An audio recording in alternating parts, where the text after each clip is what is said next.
Hi everyone, welcome to the virtual classroom. I am Rizwana Sharif from Karulai.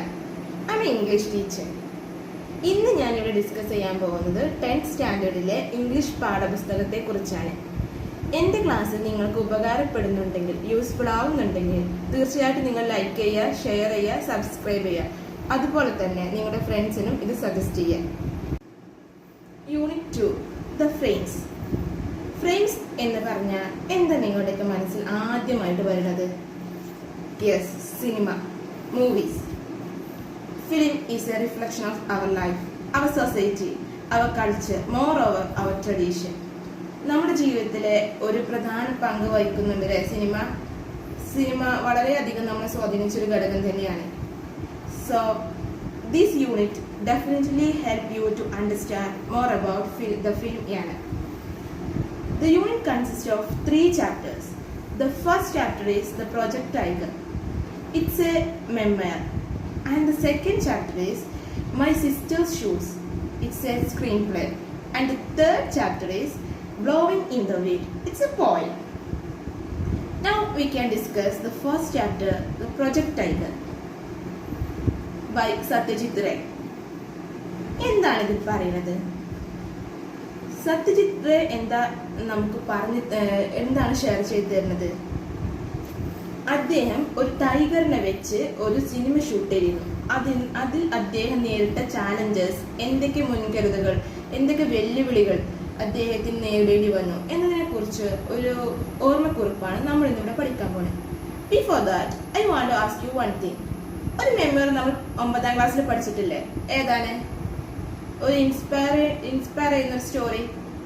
Yes, the jungle air crash, Julian കോക്കേന്റെ. മറന്നോ എല്ലാവരും? Yes, അതുപോലത്തെ ഒരു മെമ്മറാണ്. അപ്പൊ memoir എന്താണെന്ന് ഞാൻ പറഞ്ഞു തരണ്ടല്ലോ. It's a collection of memories, ഓർമ്മക്കുറിപ്പ്.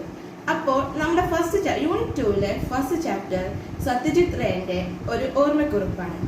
അപ്പൊ നമുക്ക് നമ്മുടെ ഓഥറിനെ ഒന്ന് പരിചയപ്പെട്ടാലോ. Satyajit Ray. Satyajit Ray was born on 1921. He was an Indian filmmaker. Satyajit Ray 1921 അദ്ദേഹത്തിന്റെ ജനനം. ഒരു ഇന്ത്യൻ ബംഗാൾ കലയോട് അത്രത്തോളം താല്പര്യമുള്ള, പാഷനുള്ള ഒരു കുടുംബത്തിൽ തന്നെയാണ് നമ്മൾ സത്യജിത് റേയും ജനിച്ചത്. Ray was drawn into independent filmmaking after meeting French filmmaker Jean Renoir and viewing Vittorio De Sica's Italian neo-realist 1948 film Bicycle Thieves. കലയോട് താല്പര്യമുള്ള കുടുംബത്തിലാണ് നമ്മൾ സത്യജിത് റേ ജനിച്ചതെങ്കിലും സിനിമയോട് അടുക്കാനും കൂടുതലായിട്ട് സിനിമയിലോട്ട് വരണമെന്നും അദ്ദേഹത്തിന് ആഗ്രഹം തോന്നിയത് 2 ഘടകങ്ങൾ കൊണ്ടാണ്. ഒന്ന്, ഫ്രഞ്ച് ഫിലിം മേക്കറായ one of the greatest film മേക്കറായ ജീൻ റെനോയറെ മെറ്റ് ചെയ്തിട്ടുള്ള ആ എക്സ്പീരിയൻസും, പിന്നെ നമ്മുടെ എല്ലാവർക്കും ഇഷ്ടപ്പെട്ട ഒരു ഫിലിമിൽ ബൈസിക്കിൾ തീവ്സ്, ഒരുവിധ ആളുകളൊക്കെ കണ്ട ഒരു സിനിമയാണ് bicycle thieves. One of the greatest, such A wonderful film.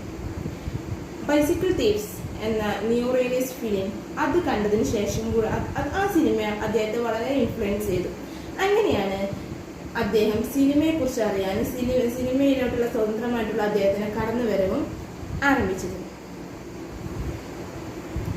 Ray directed 36 films including feature films, documentaries and short films.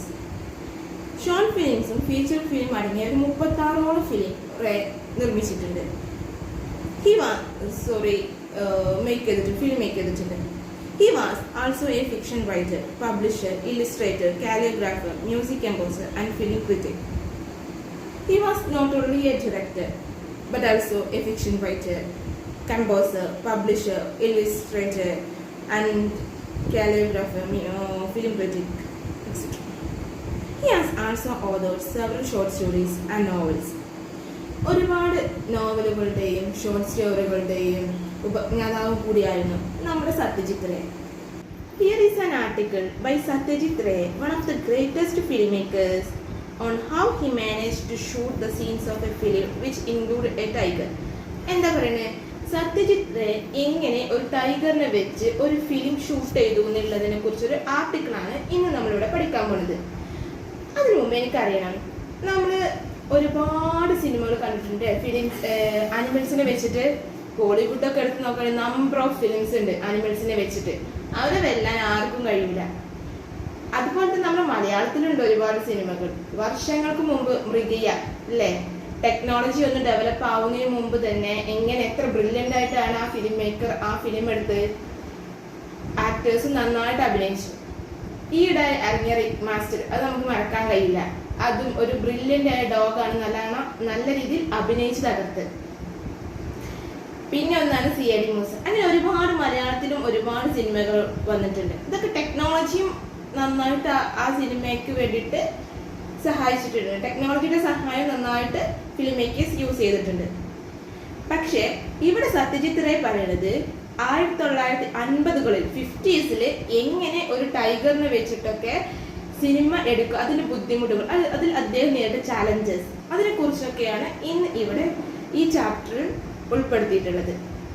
So we can discuss our chapter the Project Tiger. Firstly, I read the first paragraph. No one can beat Hollywood when it comes to making films with animals in them. ശരിയാണ്, ഹോളിവുഡിന് cinema നിർമ്മാണത്തിൽ ഹോളിവുഡിനെ വെല്ലാൻ ആർക്കും കഴിയില്ല. അത് അനിമൽസിനെ വെച്ചാണെങ്കിലോ അപാരം തന്നെ അല്ലേ? Yes. I remember films in my childhood and there were quite a few of them that had an Alsatian called Rin Tin Tin. പിന്നെ സത്യജിത് റേ ഓർക്കുന്ന എന്താണ്, അദ്ദേഹത്തിന് കുട്ടിക്കാലത്ത് അദ്ദേഹം കണ്ട ഒരുപാട് സിനിമകളെ കുറിച്ചാണ്. അതിൽ പ്രധാനപ്പെട്ട ഒന്നാണ് അൾസേഷ്യൻ ഡോഗിനെ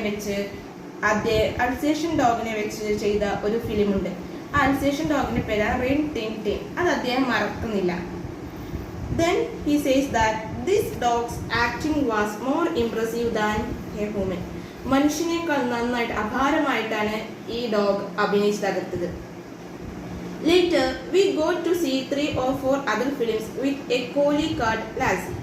പിന്നെ അദ്ദേഹം ഓർക്കാണ് കോലിയെ വെച്ച് ചെയ്ത ഒരു ഫിലിം.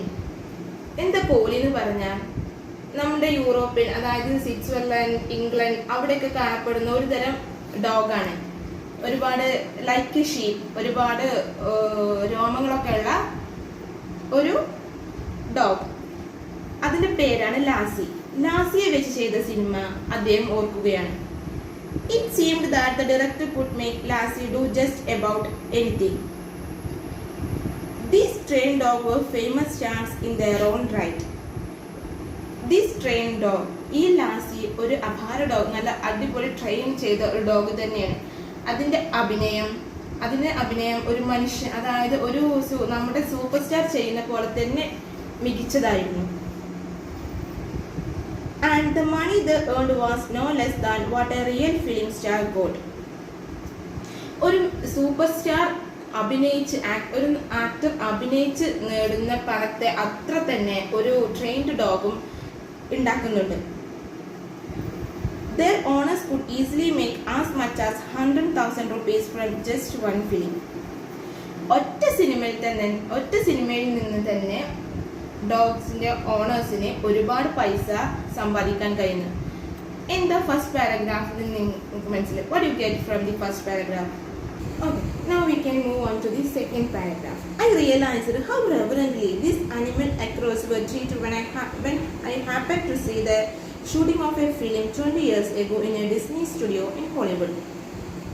എന്താണ് റേ പറയുന്നത്? സത്യജിത് റേ അദ്ദേഹത്തിന് ഹോളിവുഡ് ഡിസ്നി സ്റ്റുഡിയോയിലുണ്ടായ ഒരു എക്സ്പീരിയൻസിനെ കുറിച്ചാണ് ഷെയർ ചെയ്യുന്നത്. അത് 20 വർഷങ്ങൾക്ക് മുമ്പ് അദ്ദേഹം ഡിസ്നി സ്റ്റുഡിയോയിൽ പോയപ്പോൾ അദ്ദേഹം കണ്ട ഒരു കാര്യമാണ് പറയുന്നത്. അവിടെ ആദ്യം എന്താണ് കണ്ടത്? അനിമൽസിനെ ഹ്യൂമൻസിനെ മാറി തന്നെ, നമ്മുടെ മനുഷ്യരെ മാറി തന്നെയാണ് അവിടെയുള്ള ആളുകൾ ട്രീറ്റ് ചെയ്യുന്നത്. The main character in this film was large dog. ആ സിനിമയിലെ പ്രധാന കഥാപാത്രം, മെയിൻ ഹീറോ, ദ പ്രൊട്ടാഗണിസ്റ്റ് ആരാണ്? ദ ഡോഗ് ആണ്. I reached the studio to find that the shooting had not yet started. Satyajit Ray നേരത്തെ തന്നെ അവിടെ എത്തിയിരുന്നു. പുള്ളിക്കാരൻ നേരത്തെ തന്നെ അവിടെ ഹാജരായി. എന്തിനായിരുന്നു? The cameraman was getting the light ready.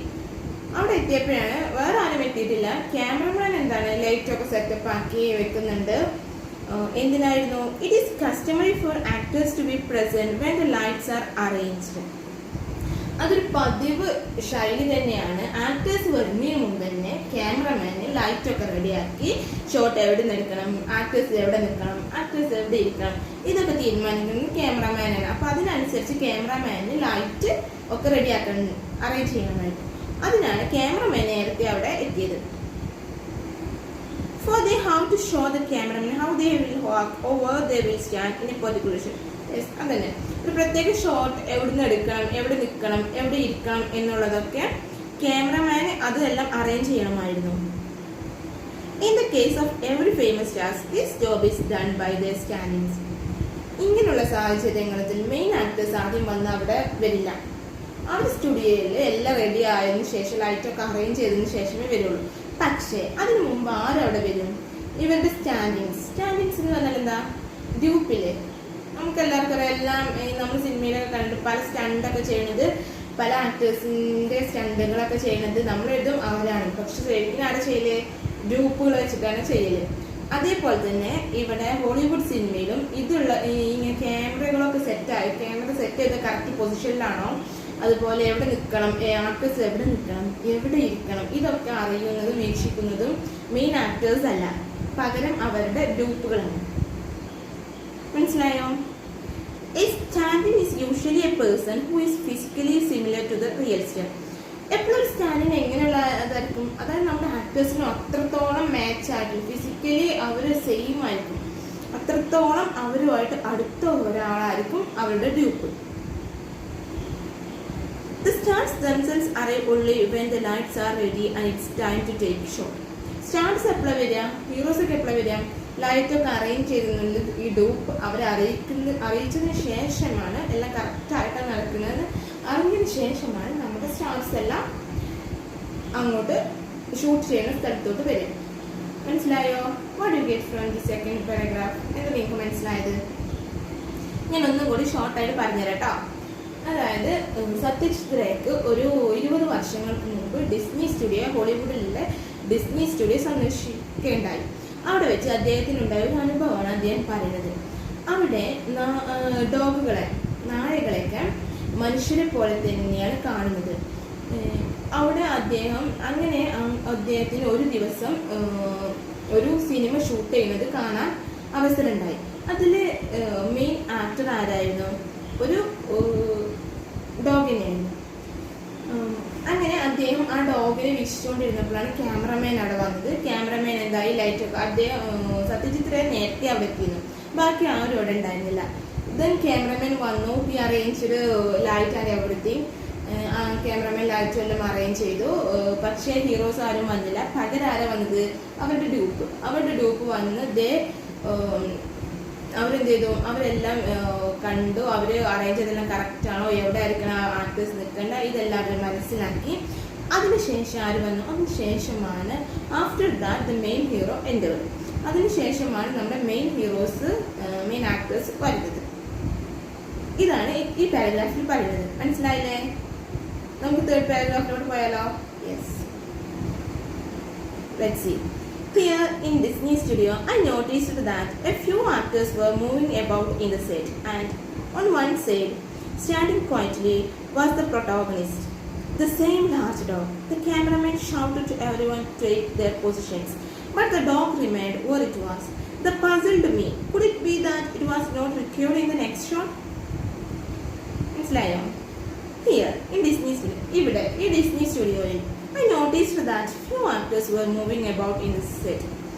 എന്താന്ന് വെച്ചാൽ സത്യജിത്തിനെ ഇങ്ങനെ കണ്ടു, ചില ആക്ടേഴ്സ് അവർ അങ്ങോട്ടും ഇങ്ങോട്ടൊക്കെ ഇങ്ങനെ നടക്കുന്നതായിട്ടും ഇരിക്കുന്നതായിട്ടൊക്കെ ഇങ്ങനെ സത്യജിത്തിനെ ശ്രദ്ധയിൽപ്പെട്ടു. സ്റ്റാൻഡിങ് ക്വയറ്റ്ലി വാസ്തവപ്പെട്ടു. പക്ഷെ ഒരാൾ മാത്രം, ഒരു സൈഡിൽ ഒരാൾ മാത്രം ഇങ്ങനെ വെറുതെ ഇങ്ങനെ നിൽക്കുന്നുണ്ട്. ആരാണ്? അയാളാണ് നമ്മുടെ പ്രൊട്ടോഗണിസ്റ്റ്, നമ്മുടെ main hero. The same large dog. നമ്മുടെ സെക്കൻഡ് പാരഗ്രാഫിൽ സത്യജിത് റേ പറഞ്ഞില്ലേ, ഒരു വലിയ ഡോഗിനെ വെച്ചുള്ള സിനിമയാണ് അദ്ദേഹം കാണാൻ പോയത്. ആ ഡോഗാണ് അതിലെ മെയിൻ ക്യാരക്ടർ. അപ്പൊ ആ ഡോഗ് അവിടെ ഇങ്ങനെ നിൽക്കുന്നുണ്ട്. ബാക്കി മറ്റുള്ളവരെല്ലാവരും അവിടെ അപ്പുറം ഇപ്പുറം അങ്ങനെ നടന്നുകൊണ്ടിരിക്കുന്നുണ്ട്. പക്ഷേ ഈ ഡോഗ് മാത്രം അവിടെ വെറുതെ ചുമ്മാ ഇങ്ങനെ നോക്കി നിൽക്കുന്നുണ്ട്. The cameraman shouted to everyone to take their position, but the dog remained when it was. Cameraman എല്ലാവരോടും അവരുടെ സ്ഥലം പൊസിഷനിലൊക്കെ പോയി നിൽക്കാൻ പറഞ്ഞു. പക്ഷെ ഈ ഡോഗ് പുള്ളിക്കാരന് ഒരു വിഷയമില്ല. പുള്ളിക്കാരൻ അവിടെ ഇങ്ങനെ വെറുതെ അവിടെ ഇങ്ങനെ ചുമ്മാ നോക്കി നിന്നു. മറ്റുള്ളവർക്ക് അവരുടെ പൊസിഷനിൽ പോയി അവർക്ക് എന്താ പറഞ്ഞിട്ടുള്ളതെന്ന് വെച്ചാൽ ചെയ്യാൻ വേണ്ടി പോയി നിന്നു. This puzzled me. Could it be that it was not Victor in the next shot? ഇതെന്നെ വല്ലാതെ ആശ്ചര്യപ്പെടുത്തി. ഇതെന്ത് സംഭവം? ചിലപ്പോൾ ആ ഡോഗിനെ അടുത്ത ഷൂട്ടായിരിക്കും ഉണ്ടാവും, നെക്സ്റ്റ് ഷോട്ടിൽ അഭിനയിക്കാൻ വേണ്ടിയിട്ടായിരിക്കും ആ നായ അവിടെ നിൽക്കുന്നത്. ഇങ്ങനെ ചിന്തിച്ചുകൊണ്ടിരിക്കുകയായിരുന്നു സത്യജിത് റേ. ഇപ്പൊ എന്താ സംഭവം ഇങ്ങനെ അയാൾ ആലോചിച്ചുകൊണ്ടിരിക്കുകയാണ്. മനസ്സിലായല്ലോ? ഇനി നമുക്ക് ഫോർത്ത് പാരഗ്രാഫ് എന്താ നോക്കാം. Before I could ask someone, a strange thing happened. From nowhere appeared a little dog, followed by another man carrying a hairy dog skin. ആരോടെങ്കിലും ഇപ്പൊ ഒന്ന് ചോദിക്കട്ടെ എന്ന് കരുതി നിന്നപ്പോഴാണ് അങ്ങോട്ടേക്ക് ഒരാൾ വന്നത്. ഒരു ചെറിയൊരു മനുഷ്യൻ, ഡാർക്ക് പേഴ്സൺ, കുറുതായിട്ടുള്ള ഒരു മനുഷ്യൻ അങ്ങോട്ട് കയറി വന്നു. കൂടെ തന്നെ വേറൊരു ആളുണ്ടായിരുന്നു. അദ്ദേഹത്തിന്റെ കയ്യിൽ എന്തായിരുന്നു? ഒരു ഹെയറി ഡോഗ് സ്കിൻ ഉണ്ടായിരുന്നു. എന്താണ്, നിറയെ രോമങ്ങളൊക്കെ ഉള്ള ഒരു കണ്ട അസൽ ഒരു ഡോഗ് സ്കിൻ. അതും കയ്യിൽ വെച്ചിട്ടാണ് ഇവരുടെ entry. Then to my perfect amazement, the dog went down on all the fours on a chalk mark on the floor, just like an animal, and the dog skin was draped over him. എന്താ പറഞ്ഞ? പിന്നെ ഞാൻ അത്ഭുതപ്പെടുത്തിയൊരു കാഴ്ചയാണ്. ഈ മനുഷ്യൻ, ഈ dark ആയിട്ടുള്ള person എന്ത് ചെയ്തു? അവിടെ ഫ്ലോറിൽ ചോക്ക് കൊണ്ട് മാർക്ക് ചെയ്ത സ്ഥലത്ത് ഇങ്ങനെ പോയിട്ട് കുനിഞ്ഞിരുന്നു. Just like animal. ഒരു ഡോഗ് എങ്ങനെ കുനിഞ്ഞിരിക്കുന്നു അതുപോലെ ആ മനുഷ്യൻ അങ്ങ് കുനിഞ്ഞിരുന്നു. എന്നിട്ട് എന്താ സംഭവിച്ചത്? And the dog skin was draped over him. പിന്നെ ആ ഡോഗ് സ്കിൻ ഇല്ലേ, ആ രോമൊക്കെ വെച്ചിട്ടുള്ള ആ സ്കിന്നും അദ്ദേഹം അതിന്റെ മുകളിലായിട്ട് പൊതിഞ്ഞു, അദ്ദേഹത്തിന്റെ ശരീരത്തിന്റെ മുകളിലോട്ടായിട്ട് പൊതിഞ്ഞു. Then he crawled from one mark to another. എന്താ, പിന്നെ അദ്ദേഹം just like A dog crawl ചെയ്തിരുന്ന മാതിരി അദ്ദേഹം ഇങ്ങനെ ക്രൗൾ ചെയ്ത് പോയി. And the cameraman got busy with it. അപ്പോഴാണ് ക്യാമറാമാൻ അദ്ദേഹം ലൈറ്റ് ഓൺ ആക്കി ബിസിയായി അദ്ദേഹത്തിന്റെ വർക്കിലോട്ട് പോയത്. It finally dawned upon me that this dog was paired with the dog stand in. ഇപ്പോഴാണ് സത്യജിത് റേക്ക് ഒരു കാര്യം മനസ്സിലായത്. എന്താണ്? ആ ഡോഗിന്റെ ഡ്യൂപ്പായിട്ട് വന്നതാണ് ഈ മനുഷ്യൻ. അപ്പോഴാണ് സത്യജിത്തിന് മനസ്സിലായി ഡോഗ് അവിടെ ചുമ്മാ നിൽക്കുന്നു, മെയിൻ ക്യാരക്ടർ ഡോഗാണെന്നൊക്കെ അറിയാം. പക്ഷെ ഡോഗ് ഒന്നും അഭിനയിക്കുന്നില്ല. പകരം ആരെയും ചെയ്യുന്നത് ഈ മനുഷ്യനാണ്. ഈ മനുഷ്യൻ ഡോഗ് നടക്കുന്ന പോലെ, ഇങ്ങനെ ഡോഗ് നടക്കുന്ന പോലെ, ഇരിക്കുന്ന പോലെ ഒക്കെ ചെയ്യണം. അപ്പോഴാണ് സത്യജിത് റേക്ക് മനസ്സിലായത് ഡോഗിന് പകരം അഭിനയിക്കുന്നത് ഈ ഡ്യൂപ്പാണ്. ഈ പാരഗ്രാഫിൽ നിന്ന് നിങ്ങൾക്ക് എന്താ മനസ്സിലായത്? എന്താ നിങ്ങൾക്ക് കിട്ടിയത്? അതായത് ഹോളിവുഡ് സിനിമ മനുഷ്യനെ പോലെ തന്നെയാണ് അനിമൽസിനെ ട്രീറ്റ് ചെയ്യുന്നത്. ഒരു അനിമൽസിന് വരെ ഡ്യൂപ്പിൽ വെച്ചിട്ടാണ്, അത്രത്തോളം പെർഫെക്റ്റ് ആയിട്ടാണ് അവർ സിനിമ ചെയ്യുന്നത്. മനസ്സിലായല്ലോ? ഈ പാരഗ്രാഫിൽ എന്തെങ്കിലും ഡൗട്ട് ഉണ്ടോ? So now we can move on to the fifth paragraph. Every animal in the Hollywood film is well trained. It is not difficult to train a horse or dog. എന്താ പറയുക? Hollywood സിനിമയിലെ എല്ലാ അനിമൽസും well trained ആണ്. അവർ നല്ല എന്താ പറയുക, train ചെയ്ത് നല്ല രീതിയിൽ പെർഫോം ചെയ്യുന്നവരാണ്. It is not difficult to train a horse or dog. ഒരു ഡോഗിനെ ഹോഴ്സിനെ ട്രെയിൻ ചെയ്യുന്നത് അത്ര വലിയ ബുദ്ധിമുട്ടുള്ള കാര്യമൊന്നും അല്ല എന്നാണ് സത്യജിത് റേ പറയുന്നത്. But have you ever heard of trained ravens? നിങ്ങൾ ആരെങ്കിലും കേട്ടിട്ടുണ്ടോ റാവൻസിനെ? അതായത് കാക്കകൾ, പിന്നെ കാക്കകളാണ്. കാക്കകളെ ട്രെയിൻ ചെയ്യുന്നതിനെ കുറിച്ച് നിങ്ങൾ ആരെങ്കിലും കേട്ടിട്ടുണ്ടോ? നമ്മൾ ആരും കേട്ടിട്ടില്ല അല്ലേ? Not just 1 or 2 but nearly 100 of them. 1-2 കാക്കകളല്ല, ഒരുപാട്, ഏകദേശം 100 കാക്കകളെ ട്രെയിൻ ചെയ്യുന്നതിനെ കുറിച്ച്. Even this was made possible in Hollywood. ഇതും ഹോളിവുഡിൽ സംഭവിച്ചിട്ടുണ്ട്. എങ്ങനെ? When the creator of some of the best suspense film in the history of cinema, Alfred Hitchcock, decided to make a film called Birds. ആരാണ് ഇങ്ങനെ സംഭവം Hollywood സിനിമയിലോട്ട് കൊണ്ടത്? Alfred Hitchcock, one of the best film maker ആണ് Alfred Hitchcock. അദ്ദേഹത്തിന്റെ ഒരു സിനിമയായ ബേർഡ്സിൽ അദ്ദേഹം 100-ൽ പരം കാക്കകളെ വെച്ചിട്ട് സിനിമ ചെയ്തിട്ടുണ്ട്. ഇനി ആ സിനിമയെ കുറിച്ചും അതിന്റെ ട്രെയിൻ ചെയ്ത ബേർഡ്സിനെ കുറിച്ചും, അതായത് റാബിറ്റ്സിനെ കുറിച്ചും ഒക്കെയാണ് ഇനിയുള്ള പാരഗ്രാഫിൽ പറയാൻ പോകുന്നത്. In the story, birds from all over the world start attacking humans. ഈ സിനിമയിലെ സ്റ്റോറി എന്താന്ന് വെച്ചാൽ കാക്കകളെല്ലാം മനുഷ്യരെ പോയി ഉപദ്രവിക്കുന്നതായിരുന്നു സ്റ്റോറി. ഇത് വേണം ഈ കാക്കകൾ, ഈ ബേർഡ്സ് അഭിനയിച്ച് ഫലിപ്പിക്കാൻ. ഒരു ഡയറക്ടറിനെ സംബന്ധിച്ച് ഇറ്റ് വാസ് വെരി ഡിഫിക്കൽട്ട് അല്ലേ? അങ്ങനെ ഒരു 100 കാക്കകളൊക്കെ ട്രെയിൻ ചെയ്യിപ്പിച്ച് കൊണ്ടുവരാന്ന് വെച്ചാൽ it's very impossible. Hitchcock needed a variety of birds, but what was required in the large number was ravens. ഹിച്ച്കോക്കിന് റാബിറ്റ്സ് മാത്രമല്ല, ഒരു വേറെ പക്ഷികൾ വേണമായിരുന്നു. പക്ഷെ കൂടുതലായിട്ടും വേണ്ടത് ഈ കാക്കകളായിരുന്നു. Notice were placed in the press all over the United States. ഇങ്ങനെ കുറച്ച് കാക്കകളൊക്കെ വേണമെന്ന് പറഞ്ഞിട്ട് കുറെ നോട്ടീസുകളൊക്കെ യുണൈറ്റഡ് സ്റ്റേറ്റിന്റെ എല്ലാ ഭാഗങ്ങളിലുമായിട്ട് പതിപ്പിച്ച് കഴിഞ്ഞിരുന്നു. And asking people to contact the filmmaker if they knew how to get hold of trained rabbits. ആർക്കെങ്കിലും ഇതുപോലെ ട്രെയിൻഡ് റാബിറ്റ്സിനെ കുറിച്ച് എന്തെങ്കിലും അറിയായിരുന്നെങ്കിൽ ഫിലിം മേക്കറെ അറിയിക്കണം എന്ന് പറഞ്ഞിട്ട് ഒരു നോട്ടീസ് അവിടെ എല്ലായിടത്തും പ്രസിദ്ധീകരിച്ചു. മനസ്സിലായോ എന്താണ് ഈ പാരഗ്രാഫിൽ പറയുന്നത്?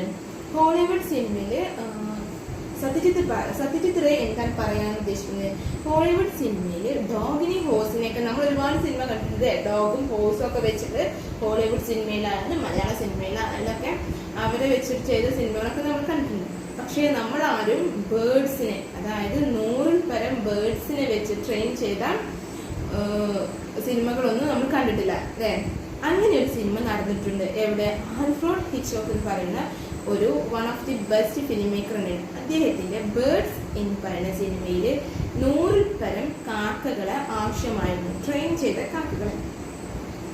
അങ്ങനെ അദ്ദേഹം എന്ത് ചെയ്തു? ഇതിനു വേണ്ടിയിട്ട് അദ്ദേഹത്തെ സംബന്ധിച്ചൊരു വലിയൊരു ടാസ്ക്കാണിത്. അപ്പൊ ഇയാൾ എന്ത് ചെയ്തു?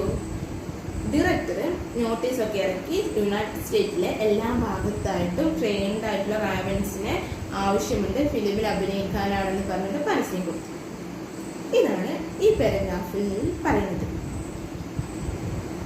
മനസ്സിലായോ? Now we can move on to the next paragraph.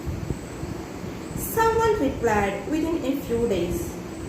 He was asked to bring his birds and he arrived with almost 100 trained rabbits. അങ്ങനെ ഇരിക്കുമ്പോൾ ഒരാള് മറുപടി തന്നു. അദ്ദേഹത്തിന് താല്പര്യമുണ്ട്, അദ്ദേഹത്തിന്റെ കയ്യിൽ ഒരുപാട് കാക്കകളുണ്ട് എന്ന് പറഞ്ഞിട്ട് നമ്മുടെ ഡയറക്ടറിനെ സമീപിച്ചു. And he arrived with almost 100 trained rabbits. അദ്ദേഹം 100-ൽ പരം ട്രെയിൻഡ് റാബിറ്റ്സിനെയും കൊണ്ടാണ് വന്നത്. Admittedly, their training had not gone very well. സമ്മതിക്കാതിരിക്കാൻ വയ്യ, കാരണം അത്രത്തോളമായി അവരെ ട്രെയിൻ ചെയ്തത്. അവരുടെ ട്രെയിനിങ് ഒരിക്കലും അവര് ട്രെയിൻ ചെയ്ത് തെറ്റായിട്ടില്ല. That is to say, they could not do anything that might be seen as extraordinary. എന്ന് വെച്ചാൽ അവര് എക്സ്ട്രാ ഓർഡിനറി ആയിട്ടുള്ള കാര്യങ്ങളൊന്നും ചെയ്യില്ല, പക്ഷേ അവര് എന്ത് ചെയ്യും? But if many as 50 ravens are told to perch quietly in a row on a specified spot, എന്താ ഒരു 50 കാക്കകളെ ഇരിക്കാൻ പറഞ്ഞ സ്ഥലത്ത് ഒരു 50 കാക്കകളായിരിക്കും. എല്ലാവരും അവിടെ പോയി ഇരുന്നിട്ടില്ലെങ്കിലും പറഞ്ഞ സ്ഥലത്ത് ഒരു 50 കാക്കകളെങ്കിലും പോയിരിക്കും. അത്രത്തോളമൊക്കെ അവർ വെൽ ട്രെയിൻഡ് ആയിരുന്നു. എക്സ്ട്രാ ഓർഡിനറി എന്ന് പറയാനില്ലെങ്കിലും അത്യാവശ്യം നോട്ട് ബാഡ് എന്ന് തന്നെ പറയാം. And if they obey this command instantly, isn't that pretty impressive? അവരത് വ്യക്തമായിട്ട് തന്നെ ഒബേ ചെയ്തിരുന്നു. അപ്പോൾ ഇതൊരു ഇംപ്രസീവ് ആയിട്ടുള്ള കാര്യം തന്നെയല്ലേ? So what you get from this paragraph? എന്താ നിങ്ങൾക്ക് മനസ്സിലായത്? സിമ്പിൾ അല്ലേ? ആൽഫ്രഡ് ഹിച്ച്കോക്കിന് എങ്ങനെയാണ് ബേർഡ്സിനെ വെച്ചിട്ട് സിനിമ ചെയ്തിരുന്നത് എന്നുള്ളത്, അദ്ദേഹത്തിന്റെ ആ ചലഞ്ചിനെ കുറിച്ചും സത്യജിത്ത് റേ ഈ പാരഗ്രാഫിൽ പറയുന്നത്. ഇത്രയും എല്ലാവർക്കും മനസ്സിലായില്ലേ? Remaining paragraph we will discuss it in the next class. Thank you.